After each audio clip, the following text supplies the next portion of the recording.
Assalamu alaikum warahmatullahi wabarakatuhu. Ẹ̀yin lólùfẹ́ lórí ìkànnì Sunna TV Yorùbá. Gẹ́gẹ́ bẹ́ẹ̀ ṣe mọ̀ wípé oṣooṣù la máa mú àwọn àkòrí ọ̀rọ̀ tá fẹ́ sọ̀rọ̀ lé lórí.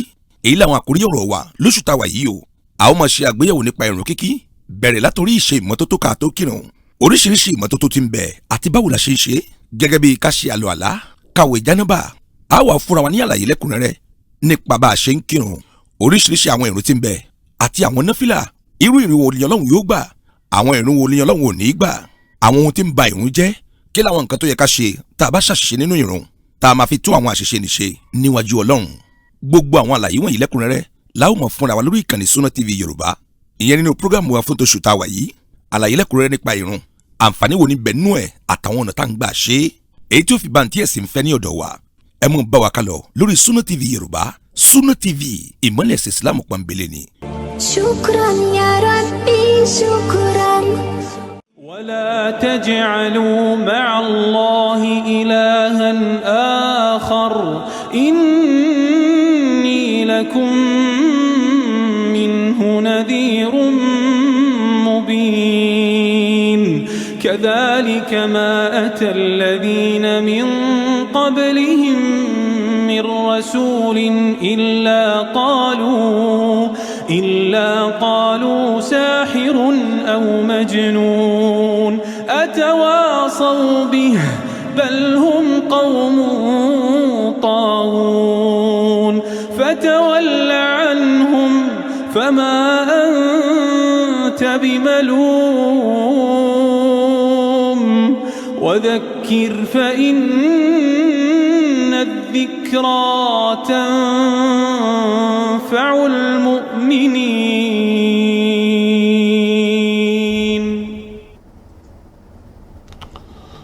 إن الحمد لله نحمده ونستعينه ونستغفره ونستهديه ونعوذ بالله من شرور أنفسنا ومن سيئات أعمالنا.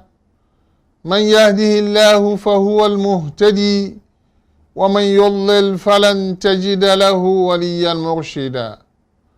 وأشهد أن لا إله إلا الله وحده لا شريك له وأشهد أن سيدنا وحبيبنا وقدوتنا محمدا عبد الله ورسوله صلى الله عليه وعلى آله وصحابته ومن اهتدى بهديه إلى يوم الدين. أما بعد. Toute la louange et la gloire à Allah, le clément, le miséricordieux, le tout miséricordieux, le très miséricordieux. Que la paix, le salut et la bénédiction d'Allah soient sur le prophète Muhammad sallallahu alayhi wa sallam, sur sa famille, sur ses compagnons, et surtout ceux qui suivent et suivront ses enseignements jusqu'au jour du jugement dernier. Chers fidèles de la Sunna TV, chers téléspectateurs, nous commençons notre émission en vous adressant la salutation de l'islam, la salutation du paradis, la salutation universelle en vous disant Assalamu alaikum wa rahmatullahi ta'ala wa barakatuh. Que la paix, le salut et la bénédiction d'Allah soient sur vous et qu'Allah subhanahu wa ta'ala nous comble tous de ses bienfaits, de sa grâce et de sa miséricorde, qu'il raffermit nos pas sur sa voie et qu'il nous comble de ses bienfaits, de sa grâce et de sa miséricorde. Chers téléspectateurs, le thème de notre émission aujourd'hui, comme vous le voyez sur l'écran, les aspects de la propriété en islam. Il faut d'abord noter que la propriété en islam n'est pas une affaire d'habitude ni de goût. Elle est plutôt la religion elle-même. Elle est un acte d'adoration. Elle est un acte à travers lequel le musulman se rapproche davantage d'Allah subhanahu wa ta'ala. La propriété en islam est des fois exigée pour accomplir plusieurs adorations. Elle est en elle-même une adoration à accomplir. Ce qui veut dire que le fait d'effectuer la propreté, tu es en adoration. Par conséquent, la propreté en islam se présente sur plusieurs aspects de la vie. Elle est exigée dans le cœur, elle est exigée dans le corps, elle est exigée dans l'environnement, dans la maison, autour de nous, partout dans la vie. Il faut d'abord noter l'importance de la propreté en islam. Si vous suivez avec moi, la deuxième sourate descendue au prophète Muhammad sallallahu alayhi wa sallam est sourate al-Muddathir. Dans le tout premier verset de cette sourate, elle a dit au prophète Muhammad sallallahu alayhi wa sallam, Ya ayyuhal muddathir, qum fa'anzir, wa rabbaka fakabbir, wa thiyabaka fatahhir, wa rujza fahjur. Allah subhanahu wa ta'ala dit au prophète Muhammad sallallahu alayhi wa sallam, wa thiyabaka fatahhir. Tes habits, purifie-les, lave-les, rends-les propres. Wa rujza fahjur. L'impureté, éloigne-toi d'elle, définitivement. Ce qui veut dire que pour que le prophète Muhammad sallallahu alayhi wa sallam commence sa mission, la première chose qu'Allah lui a exigée, c'est la propreté. Et précisément, la propreté de ses habits. C'est-à-dire la propreté de sa présentation. Et on le sait bien, la chose la plus aimée par le prophète Muhammad sallallahu alayhi wa sallam, c'est la propreté. Et Allah subhanahu wa ta'ala a exprimé dans le Coran qu'il aime les gens qui se purifient. Inna Allah yuhibbu at-tawwabina wa yuhibbu al-mutatahhirin. Allah subhanahu wa ta'ala aime ceux qui se purifient moralement, qui sont les repentants. Ça y réfère en disant at-tawwabin. Et il aime ceux qui se purifient physiquement. C'est à ça qu'il réfère en disant al-mutatahhirin. C'est-à-dire ceux qui seront propres et rend leur environnement aussi propre. Et dans le Coran encore, Allah subhanahu wa ta'ala nous a exhorté de se rappeler d'Allah subhanahu wa ta'ala dans une maison fondée sur la taqwa.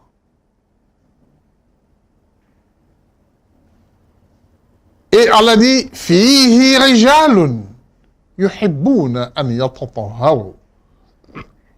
Parce que dans cette maison, il y a des hommes. Allah a qualifié ceux qui se purifient, ceux qui se rendent propres tout le temps, des hommes, des vrais hommes, qui se rendent à l'aise un peu partout et avec qui les gens sont tout le temps à l'aise. Allah dit, fihi rijalun yuhibbuna an yatatahharu. Dans cette maison, il y a des gens qui aiment se rendre propres. Wallahu yuhibbu al-mutatahhirin. Allah subhanahu wa ta'ala, bien sûr, aime ceux qui se purifient, ceux qui se rendent propres. Voilà les quelques versets à travers lesquels Allah subhanahu wa ta'ala nous parle de la propreté et de son importance. Et Allah confirme qu'il aime ce qui sera propre. Et le prophète Mohammed sallallahu alayhi wa sallam, dans le hadith, nous informe que at-tahuru shatrul iman. La purification, la propreté est la moitié de la religion. Elle est la moitié de la religion, ce qui veut dire que quand vous n'êtes pas propre, votre religion est déjà à moitié. Vous avez perdu déjà la moitié de votre religion. Par conséquent, il faut savoir qu'en islam, nous avions la purification que nous appelons la grande purification et nous avions la petite purification. La grande purification, c'est le grand lavage. Celui-ci est exigé lorsque ces conditions sont réunies. Quelles sont les conditions du grand lavage? Nous en reviendrons très prochainement, mais nous allons simplement les citer ici rapidement. Lorsque vous aviez le rapport sexuel avec votre épouse, ou bien vous aviez éjaculé pour une raison quelconque, vous êtes appelé à se laver. Et ce lavage, c'est cela que nous appelons le lavage de Janaba. Ce lavage est obligatoire pour la prière. Si vous ne faites pas ce lavage, vous ne pouvez pas prier. C'est une condition qui rend la prière légitime. Ce même lavage est exigé pour la femme à la fin de sa menstrue et la femme à la fin de son oshi. Ce même lavage est exigé le vendredi pour le musulman avant d'aller à la prière de vendredi. Il est simplement dit dans le hadith du prophète Mohammed sallallahu alayhi wa sallam que si nous considérons l'expression de hadith, il est obligatoire pour tout musulman de se laver chaque vendredi. C'est l'expression obligatoire que le hadith a utilisée, mais les savants, en décortiquant le hadith, en le comparant aux autres hadiths, on dit que l'obligation ici ne peut pas être prise en compte dans le sens de l'obligation. Car le lavage de vendredi reste une sunna du prophète Mohammed sallallahu alayhi wa sallam. Mais vu son importance, le prophète sallallahu alayhi wa sallam a utilisé l'expression d'obligation. Ce grand lavage, qui veut dire le lavage du corps tout entier, ce qui confirme qu'il n'est pas possible pour un musulman de ne pas se laver. Il est même dit qu'au moment où les musulmans étaient persécutés en Andalousie, où pendant le croisade, où les gens cherchaient pour chasser les musulmans, on reconnaissait le musulman par son lavage. Puisque beaucoup ont dissimulé la religion et ont caché le fait qu'ils sont musulmans.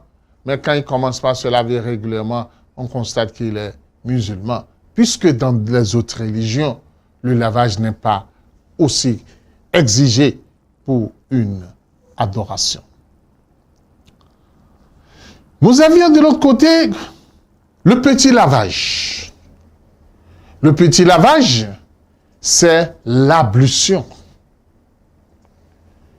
Celle-ci s'occupe pratiquement des endroits visibles en être humain, dont les déchets touchent régulièrement.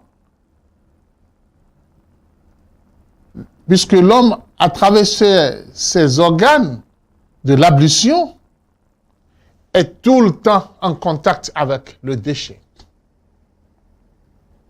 Ce qui fait que ça se salit vite.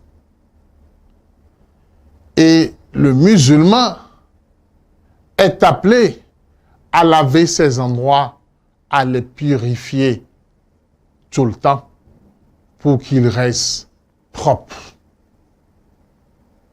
comme cela se doit. Alors c'est ainsi que le prophète Muhammad sallallahu alayhi wa sallam nous a en plusieurs reprises parlé de l'importance de l'ablution. L'ablution est exigée pour certaines adorations. Le prophète Muhammad sallallahu alayhi wa sallam est clair. La salata liman la wudu ala. Celui qui n'a pas d'ablution n'a pas de prière. Qu'elle soit la prière obligatoire, qu'elle soit la prière surrogatoire, la prière de janaza, la prière funérailles, il faut nécessairement l'ablution. La tawaf autour de la maison d'Allah subhanahu wa ta'ala, l'ablution est exigée. Et l'ablution, tel que le prophète Muhammad sallallahu alayhi wa sallam l'a dit dans le hadith, si quelqu'un d'entre vous a une rivière, là où il se lave 5 fois par jour, restera-t-il un déchet dans son corps? Bien sûr que non. C'est exactement le rôle que l'ablution joue dans la vie du musulman. Le prophète Muhammad sallallahu alayhi wa sallam dit, en plus que l'ablution purifie le corps, il purifie l'âme de ses péchés. C'est-à-dire, l'ablution a double rôle pour le musulman. Nous reviendrons très prochainement sur l'ablution, sur son utilité, sur son avantage dans la vie du musulman. Mais il faut savoir que l'objectif principal, c'est que le musulman reste tout le temps propre. Le grand lavage, l'ablution, ces deux constituent les plus grands aspects de la propriété et de la purification en islam. Mais il faut se rapprocher encore davantage de cette religion qui est l'islam pour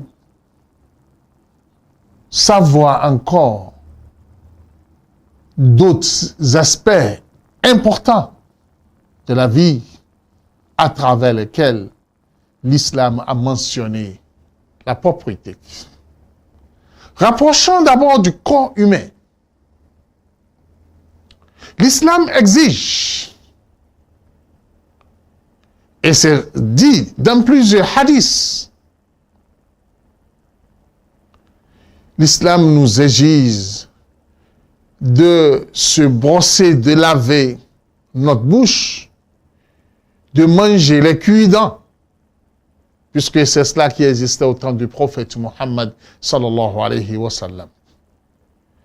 Et le prophète a exigé cela à chaque fois que le musulman fait son ablution.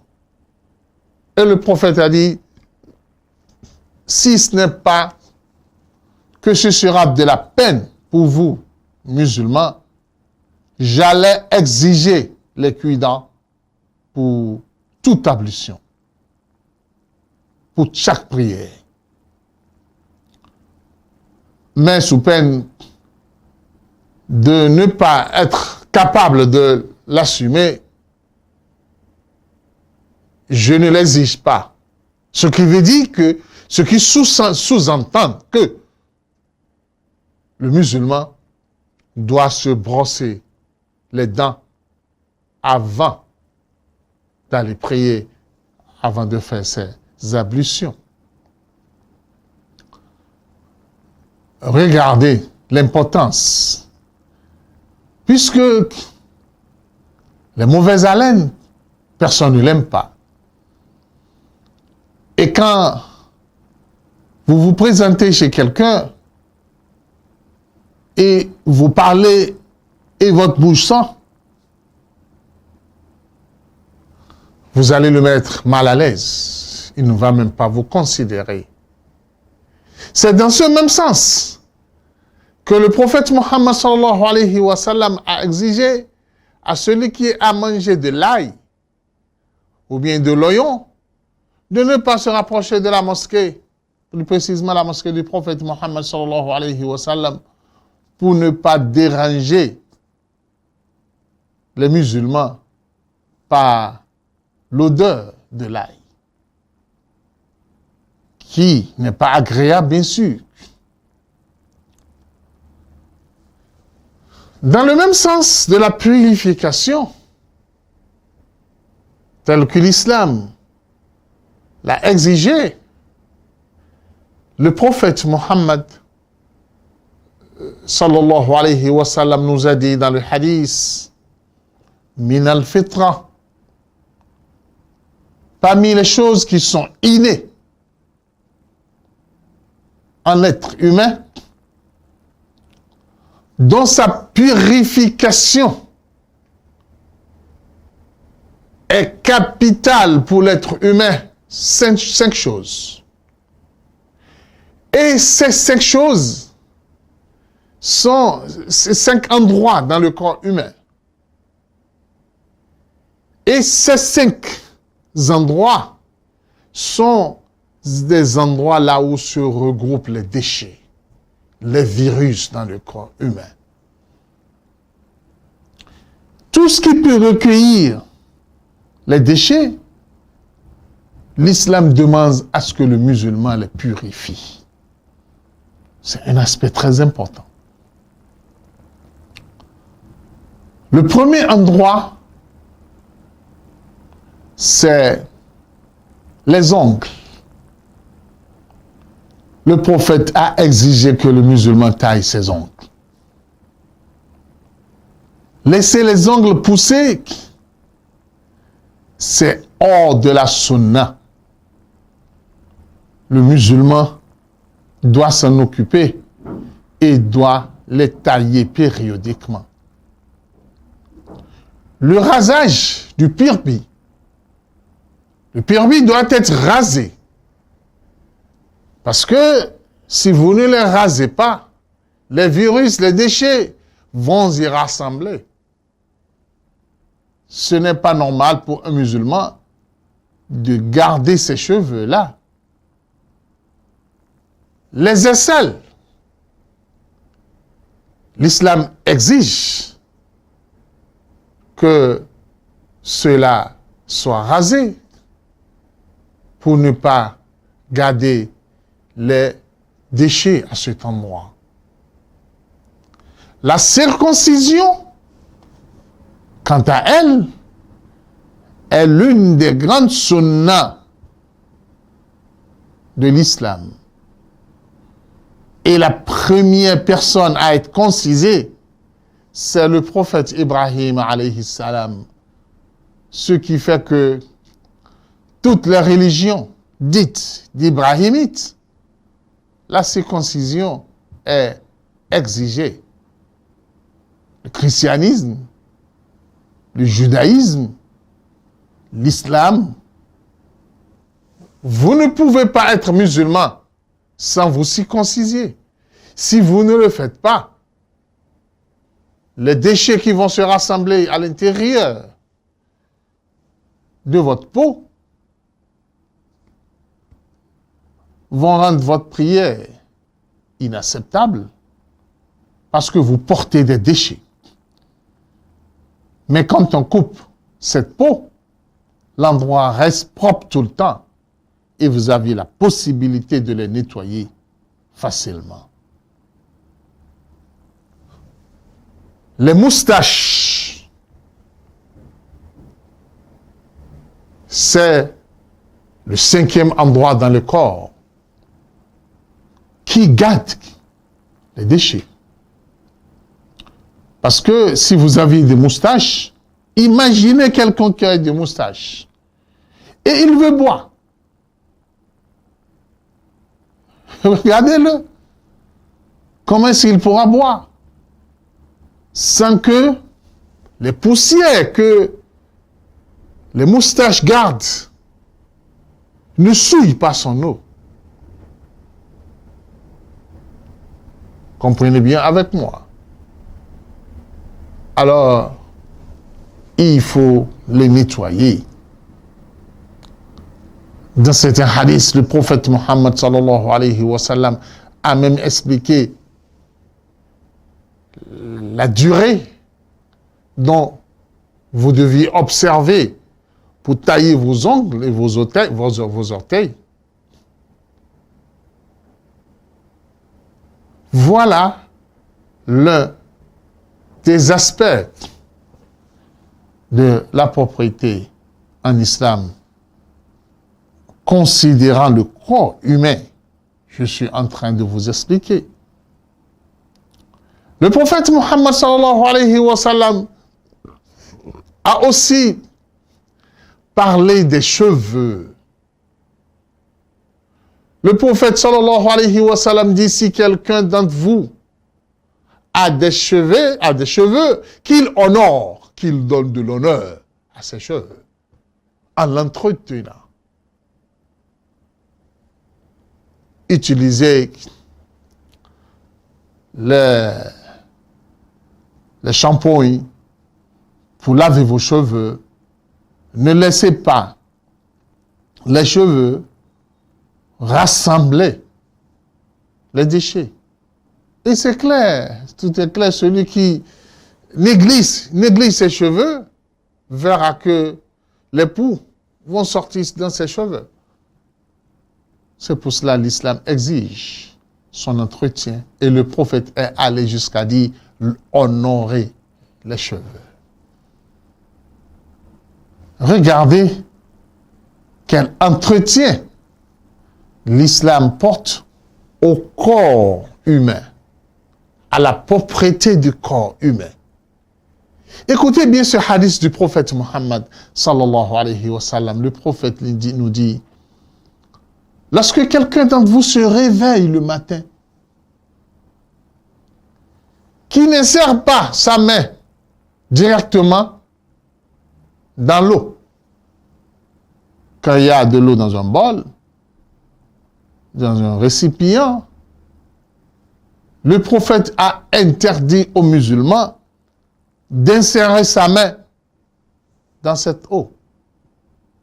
Le prophète dit parce que pendant la nuit, vous ne savez pas où est-ce que vous avez posé votre main. Naturellement, en dormant, il pourrait avoir des déchets à côté de vous, il pourrait avoir des choses, des substances que vous ne saviez pas, il pourrait avoir des choses auxquelles vous n'aviez pas fait attention, qui étaient déposées, vous l'avez fait tomber et votre main a touché ces déchets. Lorsque vous foncez votre main dans l'eau, vous allez souiller l'eau et d'autres viendront boire ou d'autres vont faire usage de cette eau. Et ça pourrait être fatal pour eux. Alors dans ce sens, imaginez avec moi, l'islam demande une propriété entière du corps humain. Quel endroit reste dans le corps? où l'islam n'a pas touché, n'a pas exigé et recommandé sa purification. Venez avec moi, lorsque vous urinez, tous les détails ont été donnés par rapport à cela par le prophète Mohammed sallallahu alayhi wa sallam, jusqu'à ce que la négligence dans la purification de l'urine va vous coûter cher, ici-bas et après votre mort. Imaginez, le prophète Mohammed sallallahu alayhi wa sallam, un jour passait et il a constaté 2 tombes. Et il a attiré l'attention de ses compagnons en leur disant, oh, dommage. Les 2 hommes qui sont dans ces 2 tombes sont en train d'être châtiés, chacun en ce qui le concerne. Mais dommage, on ne les châtie pas pour des grands péchés, hein, mais pour des simples choses qu'ils pouvaient éviter. La première personne ne se purifiait pas de ses urines. Ou bien, si nous reprenons le hadith, nous interprétons le hadith dans un autre sens, soit on dit, la première ne se purifiait pas de ses urines, ou bien on peut dire, la personne ne se cache pas pour uriner. C'est-à-dire, lorsqu'il veut uriner, il se met en face des gens. Et au vu de tout le monde, il se met à uriner et les gens le regardent. Le hadith peut être interprété ainsi. Et le hadith porte aussi le second sens. Il ne se purifie pas bien de son urine.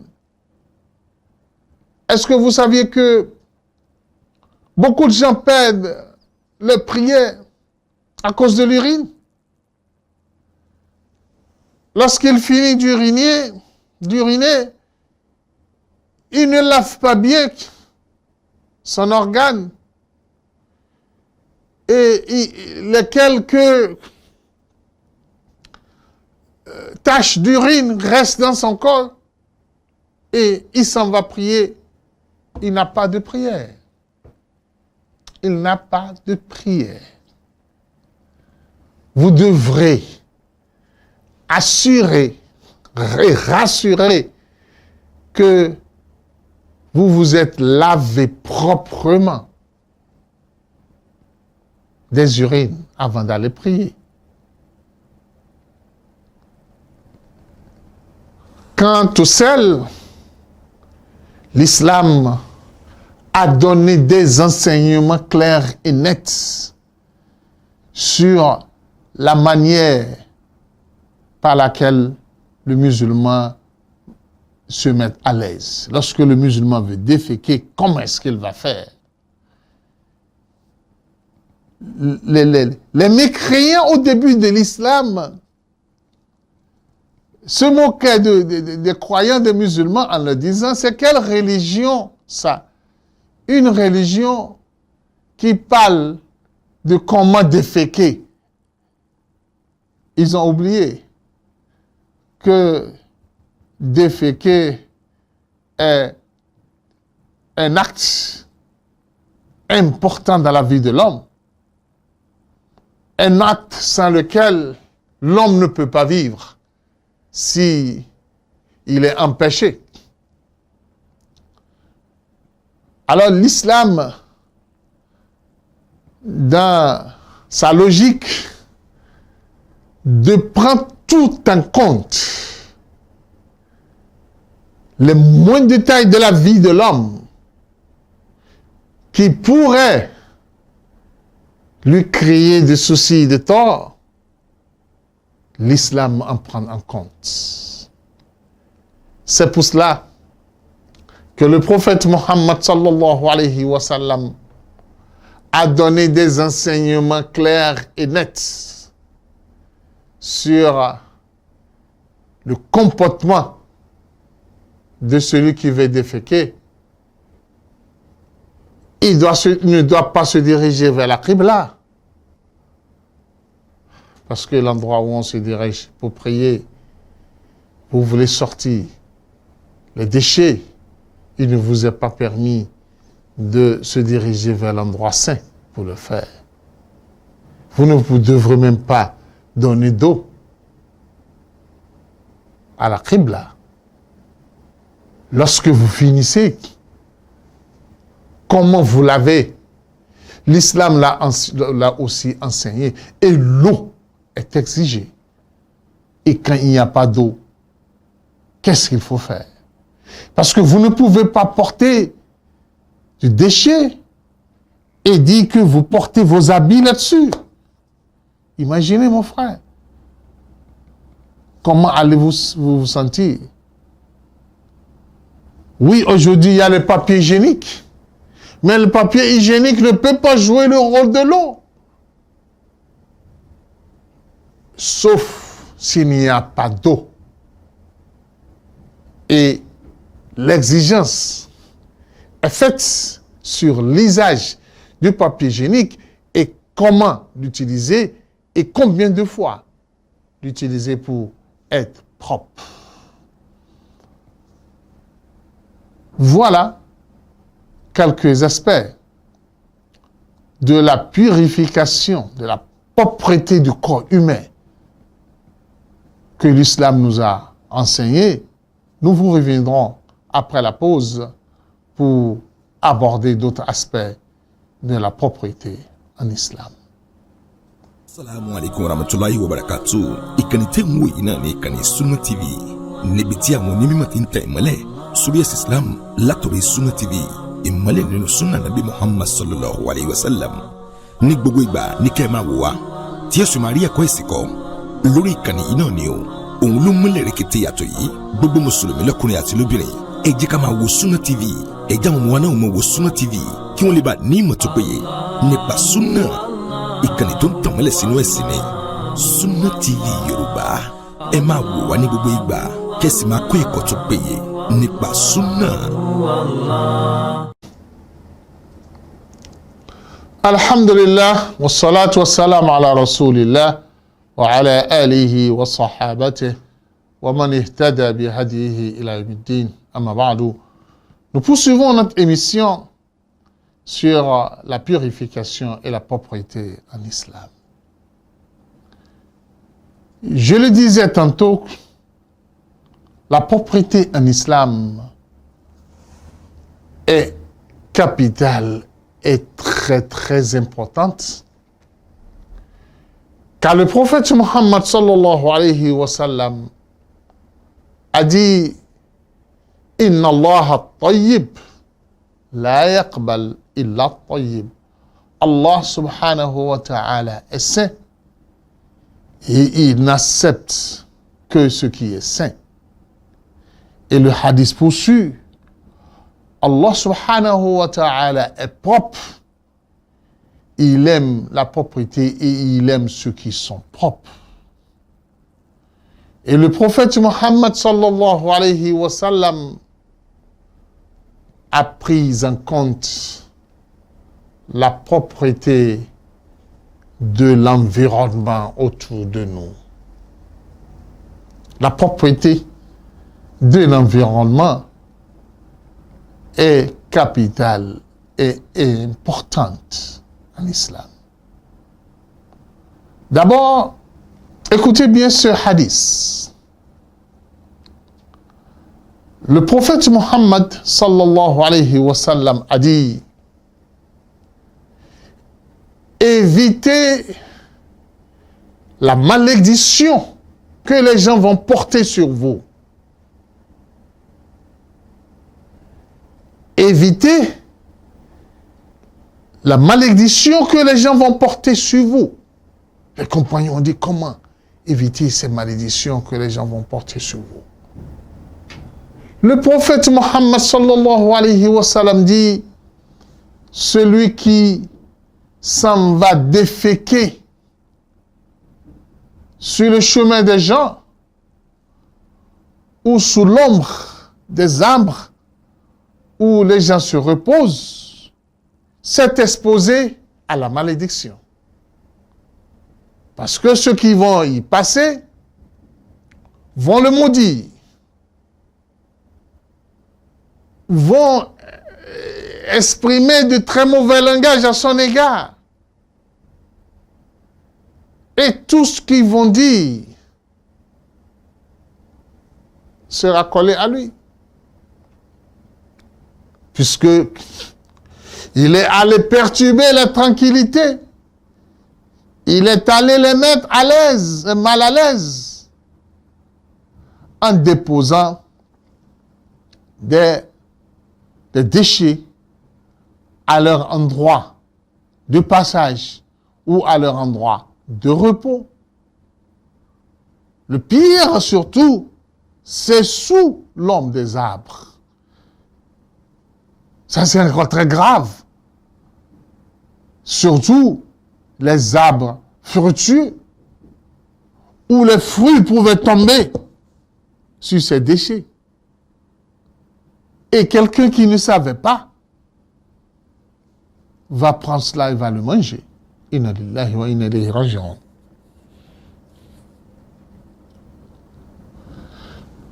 C'est pour cela l'islam a interdit à tout musulman de déféquer ou d'uriner ou de verser les ordures. Et écoutez bien, en ce qui concerne les ordures,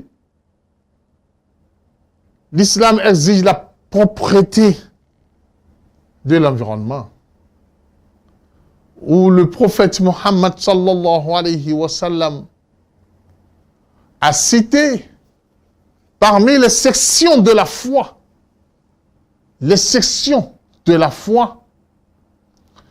le fait de débarrasser le chemin des ordures, de tout ce qui peut nuire aux gens. Lorsque vous les trouvez sur la route, dégagez-les de la voie. Vous marchez, vous trouvez des épines, vous devez être sûr que quelqu'un pourrait passer et être piqué par cela. L'islam demande à ce que le musulman dégage cela du passage des gens. Et c'est même considéré parmi les grands aumônes. Parmi les grands aumônes. Le fait de débarrasser la voie de ces péchés, de ces déchets. Chers téléspectateurs, dans ce même sens, le prophète Mohammed sallallahu alayhi wa sallam a interdit aux musulmans d'uriner ou bien de faire du déchet dans des eaux stagnées. Lorsque vous tombez dans une eau qui ne circule pas, il vous est interdit d'uriner dans cette eau. Parce que tant que l'eau ne circule pas, ça veut dire que les virus, les déchets seront concentrés dans cette eau. Le musulman est appelé à éviter tout comportement qui pourrait susciter un état de mal à l'aise pour ses frères musulmans. Le prophète Mohammed sallallahu alayhi wa sallam dans un autre hadith nous dit: lorsque vous crachez Et surtout, dans une mosquée, considérez cela comme étant un grand péché. Le crachat qui sort de votre bouche. Si vous le crachez dans la mosquée ou bien dans un endroit de prière, c'est un grand péché. Et pour que vous soyez pardonné, il faut creuser quelque part là et enterrer ce crachat. C'est ça qui pourrait vous amener à être expié de ce péché, pour qui va vous permettre d'être pardonné auprès d'Allah subhanahu wa ta'ala. La propreté vestimentaire est très importante en islam. Le prophète Mohammed sallallahu alayhi wa sallam disait à ses compagnons un jour,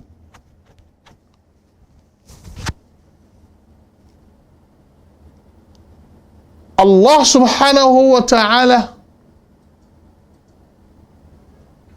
ne pardonnera pas à celui qui a un grain d'orgueil dans son cœur. Un grain d'orgueil. Un compagnon pose la question au prophète Mohammed sallallahu alayhi wa sallam en disant, mais que dis-tu de quelqu'un qui aime avoir ses habits propres, ses chaussures propres?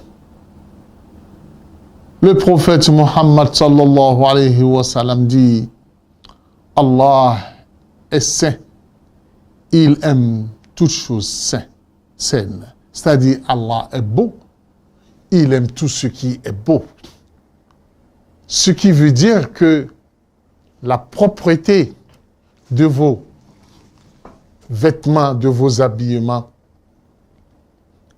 fait partie de votre religion et ça va vous amener à être aimé par Allah subhanahu wa ta'ala. Alors, les aspects de la propreté en islam sont énormes. Et comme je l'ai dit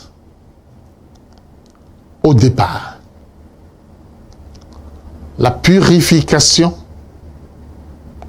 est la moitié de la foi. Et lorsque vous cherchez à étudier la jurisprudence islamique, vous allez constater que la première chose que tous les livres, tous les ouvrages de jurisprudence commencent d'abord par la purification. Il faut noter que l'islam, en matière de purification, différencie entre les eaux, l'eau à utiliser pour la purification. L'islam a apporté beaucoup de détails par rapport à cela. L'eau à utiliser pour le lavage et pour l'ablution, qui sont en réalité des actes d'adoration, a ses exigences que le musulman doit considérer. L'eau à boire,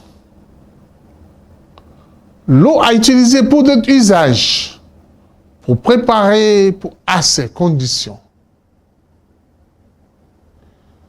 Par exemple, l'eau que vous voulez utiliser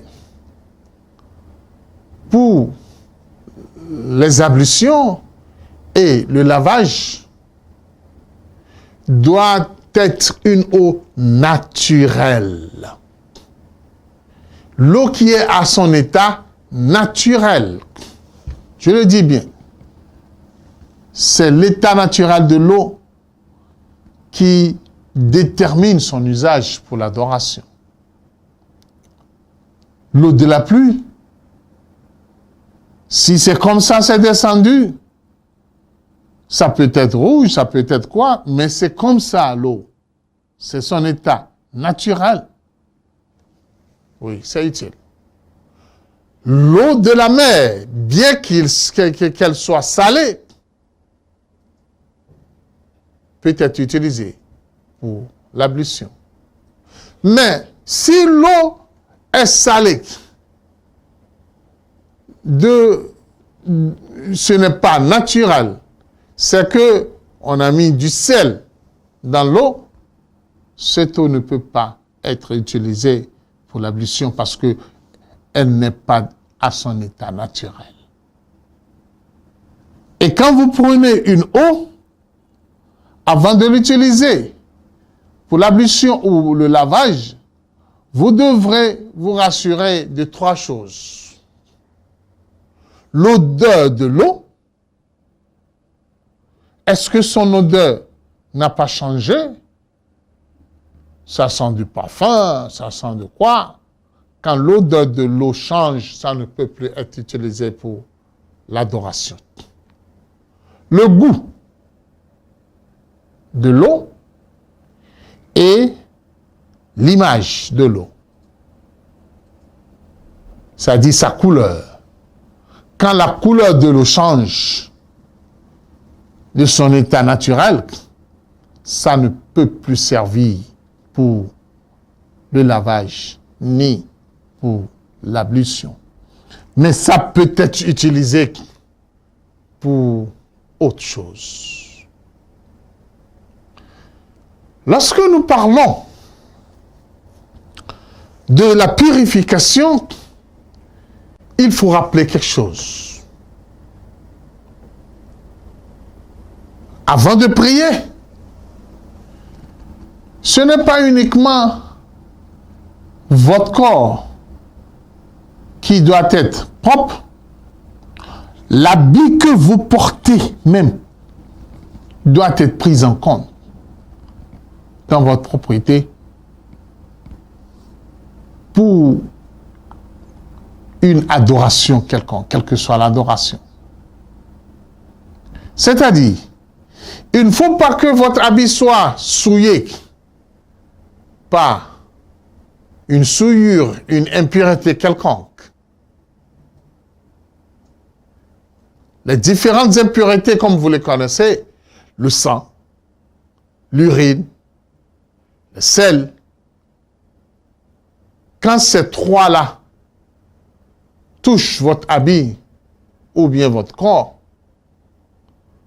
vous devrez les laver, les nettoyer vos habits de cela avant que votre habit ne soit propre pour que vous priez avec. L'endroit même où vous voulez prier, cet endroit ne doit pas être souillé par toute souillure quelconque, comme vous le savez. Les animaux domestiques, attention quand je parle des animaux domestiques, je veux dire les animaux que nous mangeons, qui sont licites à manger. Alors, si l'animal est licite, tout ce qui est en lui aussi est licite. Ses urines, ses selles, son sang, si ça touche vos habits, ça ne souille pas vos habits. Ça ne souille pas vos habits. Mais quand l'animal, bien qu'il soit domestique, est interdit de consommer, tout ce qui est en lui aussi souille, sont interdits de l'avoir. Le chat, on ne peut pas manger le chat. C'est ainsi, si le chat urine dans vos habits, ou bien je ne sais quoi, vous ne pouvez prier avec. Vous ne pouvez pas prier avec cela. Et l'endroit, si c'est souillé, vous devrez les laver. Et le lavage de ces endroits en islam, c'est simple. Versez de l'eau là-dessus, de manière à ce que vous assurez que c'est lavé. Les habits, prenez soin et lavez cela proprement.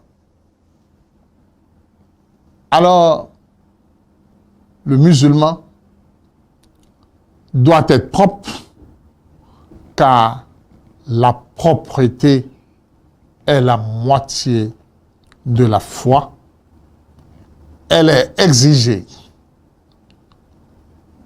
pour la prière, pour beaucoup d'adorations. Elle est une adoration en elle-même. Parce que l'ablution simple pour vous est une lumière. Chers téléspectateurs, l'islam reste et demeure la grande religion d'Allah, la religion humaine, la religion universelle. Il faut tout le temps se rappeler qu'Allah subhanahu wa ta'ala a dit « Quiconque cherche une autre religion en dehors de l'islam, falan yuqbala min » Allah dit « On ne va pas accepter de lui cette religion ». Ce qui veut dire que la seule religion considérée par le Seigneur Allah, c'est l'islam. Allah a fait déjà de nous musulmans que le Satan ne nous éloigne pas de cette religion et qu'Allah nous accorde la longévité pour que nous mourons après une longue vie dans cette religion.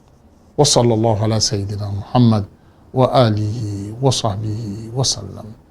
الله أكبر الله أكبر الله أكبر لا إله إلا الله الله أكبر الله أكبر ولله الحمد الله أكبر الله أكبر الله أكبر لا إله إلا الله الله أكبر الله أكبر ولله